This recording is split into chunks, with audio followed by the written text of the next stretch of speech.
को भी प्रूफ वाले क्वेश्चन से डर लगता है ट्रिग्नोमेट्री में, और ट्रिग्नोमेट्री के प्रूफ वाले क्वेश्चंस कंफ्यूज कर देते हैं और ऐसा लगता है कि आपके बोर्ड एग्जाम में उससे मार्क्स कट जाएंगे, तो स्किप मत कीजिएगा इस वीडियो को और 10 से 15 मिनट रुककर इस वीडियो में कुछ ऐसे 4 से 5 क्वेश्चंस को नोट कर लीजिए, सॉल्व कर लीजिए जो आपके बोर्ड एग्जाम में आने की प्रोबेबिलिटी सबसे ज्यादा है। तो स्किप करने की कोशिश मत कीजिएगा, क्योंकि आज हम इस वीडियो में वीआईपी नहीं वीवीआईपी क्वेश्चन सॉल्व करेंगे जो कि बहुत ही ज्यादा एक्सपेक्टेड है आपके बोर्ड एग्जाम में आने हैं, क्योंकि मैंने इसको एनालाइज करके लगभग 4 से 5 साल के क्वेश्चंस को एनालाइज करके इन क्वेश्चंस को तैयार किया, जो कि केवल 4 क्वेश्चन है लेकिन सबसे ज्यादा बार रिपीट होते हैं। हर 2 से 3 साल बाद 1 या 2 बार रिपीट जरूर होते हैं। तो इस वीडियो को स्किप मत कीजिएगा और एंड तक जरूर बनिए। सो हेलो एवरीवन, कैसे हैं आप सभी लोग। मैं उम्मीद करता हूं आप सभी लोग अच्छे होंगे, आप सबकी पढ़ाई अच्छे से चल रही होगी। तो आप सभी का स्वागत है हमारे चैनल मैथ्स विद हिमांशु है। जैसा कि आप सब को पहचानते हैं, मैं हिमांशु।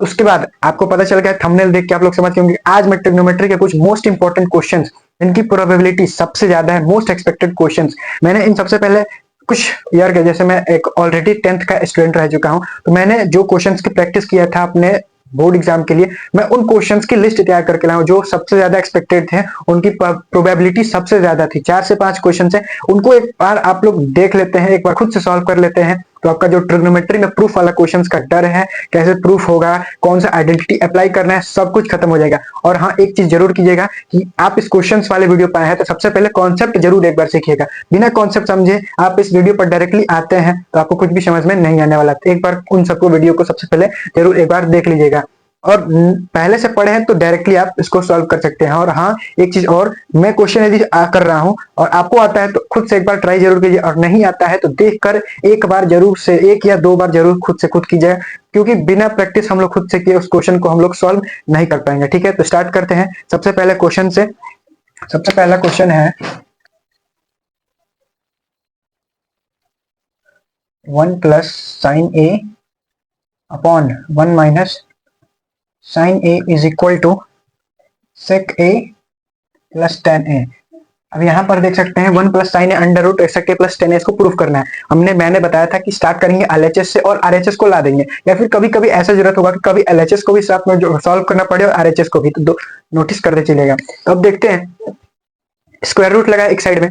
अब स्क्वायर रूट हटाने के लिए हम लोग क्या करते हैं, दोनों साइड स्क्वायरिंग कर देते हैं, दोनों साइड स्क्वायरिंग बोथ साइड कर देते हैं, स्क्वायरिंग बोथ साइड। सबसे पहले ये बात तो आपको नॉर्मली पता होगा कि स्क्वायर रूट हटाने के लिए जब इन दोनों साइड स्क्वायरिंग कर देंगे तो नॉर्मली अंडर रूट हट जाएगा और 1 माइनस साइन ए हो जाएगा ये, और इधर हो जाएगा आपका square sec A plus tan ए का स्क्वायर। ठीक है, उसके बाद कभी भी आपने देखा होगा नीचे किसी फ्रैक्शन के डिनोमिनेटर में कोई नेगेटिव वैल्यू रहती है, या फिर कोई इरेशनल नंबर होता है, या फिर कोई फंक्शन होता है, ट्रिग्नोमेट्रिक फंक्शन, या फिर कोई लॉगरिथमिक फंक्शन होता है, तो सबसे पहले उसको रैशनलाइज करते हैं।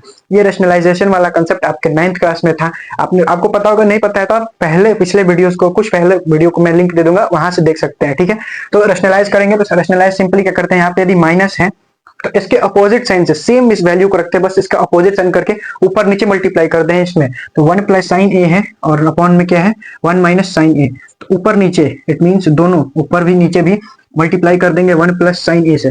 ध्यान दीजिएगा यहाँ पे माइनस है तो मैंने प्लस से मल्टीप्लाई किया, फिर वैसे ही 1 प्लस साइन ए। अब यहाँ पे देखिए a plus B into A plus B, ये a प्लस बी का होल स्क्वायर हो जाएगा, यहाँ पे हो जाएगा आपका 1 प्लस साइन ए का होल स्क्वायर। और यहाँ पे ये एक आइडेंटिटी पता होगा कि a माइनस बी, और यहाँ पे a plus B, a minus B into A plus B is equal to होता है a square minus B square, तो 1 का स्क्वायर हो जाएगा तो 1 और माइनस साइन ए का स्क्वायर, तो this is equal to sine square ए।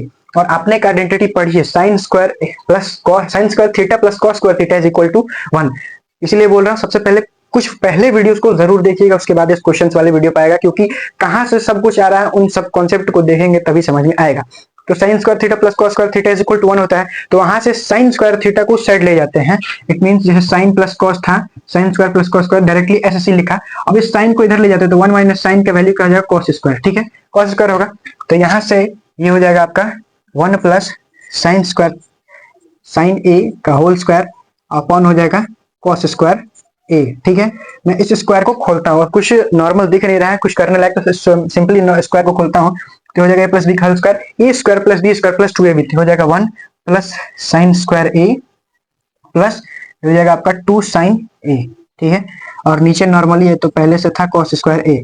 अब एक न्यूमरेटर को स्प्लिट करना तो आता है कि हर तीन ऊपर तीन न्यूमरेटर में 3 टर्म्स है, तीनों टर्म्स के नीचे कॉस स्क्वायर करके अलग अलग करके मैं लिख देता हूँ। ठीक है, तो ये हो जाएगा आपका यहाँ से इसके आगे क्वेश्चन 1 1 अपॉन हो जाएगा ये आपका कॉस स्क्वायर ए, और plus sine square A upon cos square A हो जाएगा, और this is 2 sine A upon cos square A. ठीक है, अब यहाँ से 1 अपॉन कॉस, जो आपने बहुत ही मोस्ट इंपॉर्टेंट कुछ ही फेमस एक आइडेंटिटी है 1 अपॉन कॉस सी, जिसकी वैल्यू आपको ऑलरेडी पता होगी, तो सेम वही आइडेंटिटी यूज करके हम लिख देंगे 1 अपॉन कॉस स्क्वायर ए की जगह सेक स्क्वायर ए हो जाएगा। ठीक है, और sine theta upon cos theta ये तो पता है टेन थीटा होता है, तो यहाँ पे स्क्वायर है तो टेन स्क्वायर ए हो जाएगा, और प्लस यहाँ पे देखिए 2 है और साइन ए है, कॉस स्क्वायर है। ठीक है, कॉस स्क्वायर को कॉस ए लिख सकते हैं, 2 अपॉन कॉस ए और एक हो जाएगा साइन अपॉन कॉस ए, तो यहाँ पे हो जाएगा आपका 2 सेक ए, दिस इज 10a। ठीक है, अब यहाँ पे A square plus B square plus 2ab के फॉर्मेट में कुछ लिख के आ रहा है, तो उसको हम लोग लिख सकते हैं a प्लस बी का whole square, that is sec a plus 10a का होल स्क्वायर, और यही आपका RHS है। ठीक है, LHS था, RHS हमने यहाँ पे देख सकते हैं LHS sec square sec a plus 10a का होल स्क्वायर लाना था, RHS आ गया। अब चलते हैं नेक्स्ट क्वेश्चन पे, और इसको एक बार खुद से ट्राई जरूर कीजिएगा। अब यहाँ पर मैंने एक नेक्स्ट क्वेश्चन लिखा है जिसमें साइन a माइनस बी की वैल्यू दी गई है 1/2, कॉस a प्लस बी की वैल्यू दी गई है 1/2, और यहाँ से हम लोग को a और b की वैल्यू फाइंड करनी है। तो सिंपली यहाँ पे हम लोग a माइनस बी कुछ इक्वेशन आएगा, a प्लस बी कुछ इक्वेशन आएगा, और दोनों इक्वेशन को सॉल्व करेंगे आ जाएगा। अब यहाँ पे हम लोग क्या कर सकते हैं, sine a minus B is equal to 1/2 है, इस 1/2 को साइन के फॉर्मेट में लिख सकते हैं। देखिए सोचिए किस ट्रिग्नोमेट्रिक एंगल पर साइन थीटा की किस ट्रिग्नोमेट्रिक एंगल पर वैल्यू 1/2 होती है, तो याद होगा आपको साइन 0 0 साइन 30 1/2 होती है, तो इस मीन्स इसको हम लोग लिख सकते हैं ऐसे साइन a माइनस बी, और ये हो जाएगा आपका साइन 30। अब जब हम इधर दोनों साइड इक्वेट करते हैं तो a माइनस बी की वैल्यू क्या आ जाएगा 30। ठीक है, और इसको हम लोग इक्वेशन 1 मान लेते हैं। सिंपली वैसे यहाँ पर देखिए कॉस है, तो 1/2 कॉस के किस एंगल पर 1/2 वैल्यू होता है ये भी याद होगा आप लोग को, कॉस 0 1 होता है, cos 30 √3/2 होता है, cos 45 1/2 एंड cos 60 1/2। तो यहाँ पे cos a प्लस बी की वैल्यू किसके इक्वल हो जाएगी, cos 60 की इक्वल हो जाएगी। ठीक है, cos 60 तो यहाँ से इक्वेट करते हैं, जब इन दोनों साइड को इक्वेट करते हैं तो 1 a प्लस बी की वैल्यू 60 आ जाएगी, और इक्वेशन 2, अब इस इक्वेशन 1 और इक्वेशन 2 को सॉल्व करते तो यहाँ से हम लोग a और b की वैल्यू फाइंड हो जाएगी। तो यहाँ से हम लोग a minus B is equal to 30 में यहीं पर डायरेक्टली सॉल्व करना होता है। देखिए plus B minus B add करता हूँ, दिस इज कैंसिल, और a 2a हो जाएगा, और 60 प्लस 30 90 हो जाएगा। तो यहाँ से a की वैल्यू 45 डिग्री, और इस a की वैल्यू किसी भी इक्वेशन में पुट कर देते हैं, यहाँ पुट करते हैं 45, तो b की वैल्यू हो जाएगा आपका 15 डिग्री।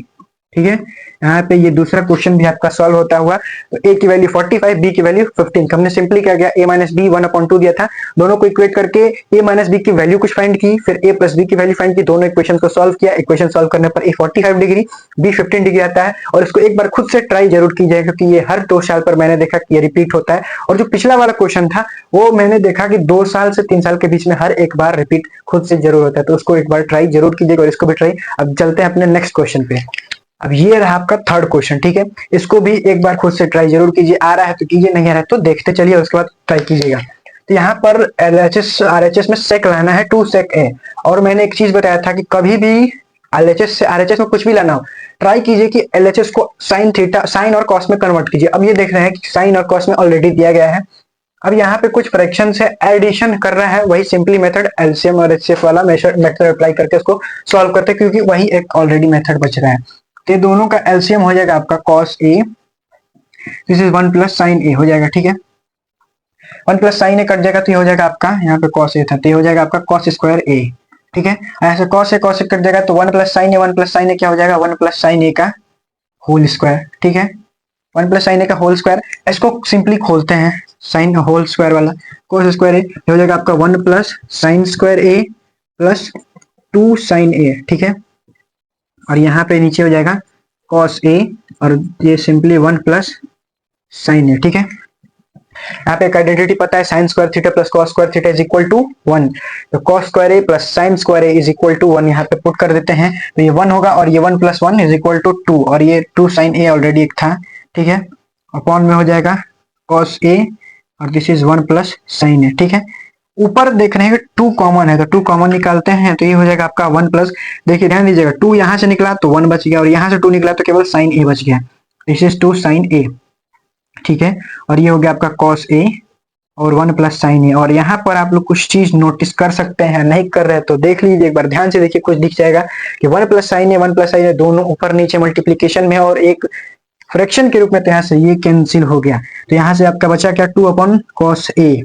और आपने एक वेरी फेमस आइडेंटिटी जरूर सुनी है, 1 अपॉन कॉस सी की वैल्यू पता ही आपको होगी। तो सेम चीज को अप्लाई कीजिए, 1 अपॉन कॉस सी की वैल्यू पता है तो वहां पे कॉस ए है तो 1 अपॉन कॉस ए क्या हो जाएगा, सेक ए। 2 कॉस ए है, 2 अपॉन कॉस ए है तो 2 सेक ए। और यही हम लोग का क्या था, आरएचएस। तो हमने एलएचएस सॉल्व करते गए, आरएचएस खुद ब खुद फाइंड हो गया। ठीक है, अब यहाँ पे मैं डायरेक्टली फोर्थ क्वेश्चन लिख दे रहा हूं और आपको इसको खुद से ट्राई करना है। जो ये फोर्थ क्वेश्चन है ये सबसे ज्यादा प्रोबेबल है कि आपके इस साल के बोर्ड एग्जाम में आ सकते हैं। ठीक है, तो इस उसके बाद फोर्थ, इस साल का एग्जाम क्या, इस साल का एग्जाम जब तक ये वीडियो अपलोड होगा तब तक वो हो चुका होगा, तो ये नेक्स्ट ईयर के लिए छोड़ सकता है। ठीक है, फोर्थ क्वेश्चन क्या है, sine theta this is minus cos theta plus 1 upon sine theta plus cos theta minus 1 is equal to sec theta minus tan theta। sec theta minus tan theta यहाँ पे फोर्थ क्वेश्चन है और इसका answer आप लोग को solution आपको comment में लिख के देना है। फोर्थ क्वेश्चन का ये थोड़ा सा लेंदी जरूर हो सकता है, लेकिन डायरेक्टली मैं इसमें हिंट दे रहा हूँ कि देखिए यहाँ पर एलएचएस दिया गया साइन कोस में और सेक ए। तो मैंने बोला कि साइन कोस में कन्वर्ट करना, ऑलरेडी साइन कोस में दिए है और वैल्यू लेना है सेक ए और माइनस 10 में। इन सबसे पहले सारे जितने भी टर्म है सबको कॉस से डिवाइड कर दीजिएगा, कॉस थीटा से डिवाइड कर दीजिएगा। उसके बाद यहाँ पे सॉल्व करते जाएंगे, कॉस से डिवाइड करके जो वैल्यू आएगी लिख देंगे और 1 की जगह पर, किसी एक जगह पर 1 की जगह पर sec square theta minus tan square theta रखिएगा, क्योंकि sec square theta minus tan square theta 1 होता है। ठीक है, और उसके बाद से पीछे का 3 क्वेश्चन है उसको सॉल्व कीजिएगा। फोर्थ क्वेश्चन का सोल्यूशन जरूर लिखिएगा। नहीं आ रहा है कोई भी क्वेश्चन इसमें समझ में नहीं आया तो उसको फिर से बैक करके जरूर देखिए, या फिर उसके बाद भी नहीं आता तो कमेंट बॉक्स में डाउट जो भी है उसको लिखिए, उसका मैं रिप्लाई दे दूंगा। और चैनल पे नहीं तो सब्सक्राइब करना ना भूले, और ऐसे ही क्वेश्चंस को सीख रहने के लिए हमें सब्सक्राइब करते रहें और लाइक शेयर जरूर के इस वीडियो को, जो भी हेल्पफुल है, जिसको भी जरूरत है ट्रिग्नोमेट्रिक क्वेश्चंस की। ठीक है, और उसके बाद मैं बता दूं कि नेक्स्ट वीडियो हम लोग का ट्रिग्नोमेट्री का पूरा रिवीजन वाला वीडियो होगा, जिसमें मैं वन शॉट में ट्रिग्नोमेट्री के सारे कॉन्सेप्ट का रिवाइज कराऊंगा और साथ ही मोस्ट इंपोर्टेंट क्वेश्चन भी उसमें दिया जाएगा। ठीक है, तो यहाँ पे वीडियो खत्म होती है। Keep learning, keep watching, thanks for watching.